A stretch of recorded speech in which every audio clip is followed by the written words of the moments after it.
Well, I always grew up with, amongst the books on my bookshelf, both at home and in my studio, I had a bunch of my dad's old maths and physics textbooks from when he was a student in the 1960s.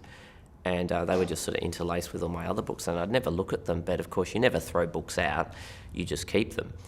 And occasionally I would look at them because they had quite interesting illustrations. A lot of them were hand-drawn technical diagrams of machinery and refracting light effects and stuff like that. And at one point I thought, wouldn't it be interesting if these books, and they were all technical manuals, were the only literature that existed in the world? Like, what if fiction didn't exist? What if the book that I'm working on, The Lost Thing, was actually the first work of fiction ever produced in this universe, or at least the first, in their world, personal story, told without specific technical purpose? And that gave me the idea of actually making the book look something like a manual, some sort of, if not an actual technical manual, one that's been co-opted. So maybe you can't even get normal art paper in the world of The Lost Thing, but what you can do is glue together lots of bits of existing technical manuals to create a book, and then you can paint your own story in the books.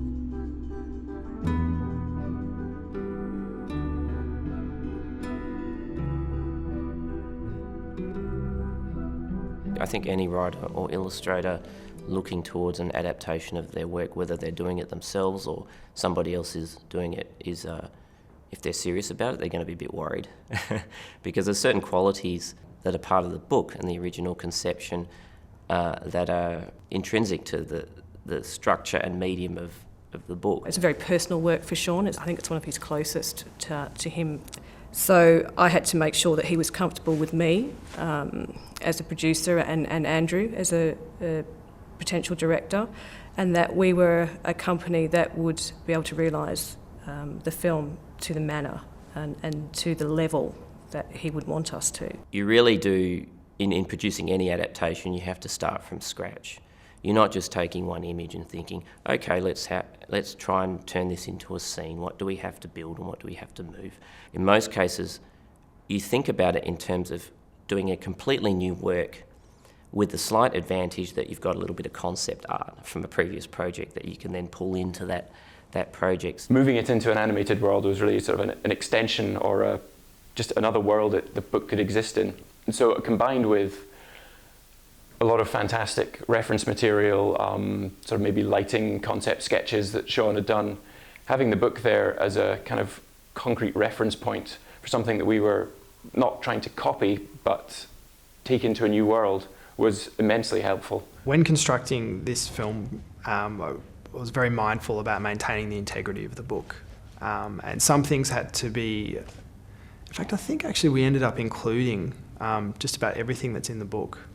I believe Sean had elaborated on some sequences and expanded them out further. You know, when you're developing an idea to become a book, you're thinking about certain kind of economy and silence, use of static images, and The Lost Thing, very much the story is about a static world. And that works in the context of a quiet, contemplative thing like a picture book. Once you start adding sound and motion, there is a risk that some of that peculiar disquiet and stillness will dissolve and it will become too dynamic. At the same time, you want it to be quite dynamic and even dramatic in order for an audience to be interested. One of the things I found, because this project was like a real learning experience for me, I hadn't had so much to do with film prior to this, I found that film was so fast, you know, like a 3-second scene actually felt pretty long, like a 3-second cut. And then a whole scene would feel, you know, a whole sequence would feel really long, even though it takes only a fraction of the time that you would normally spend looking at a still picture. So a lot of information needs to be conveyed quite immediately and in a way that sustains attention without a break. So we tried to find the right balance for that so we could get the most out of all of the visually rich images and artwork, but still be carried through a tight edit and be entertained.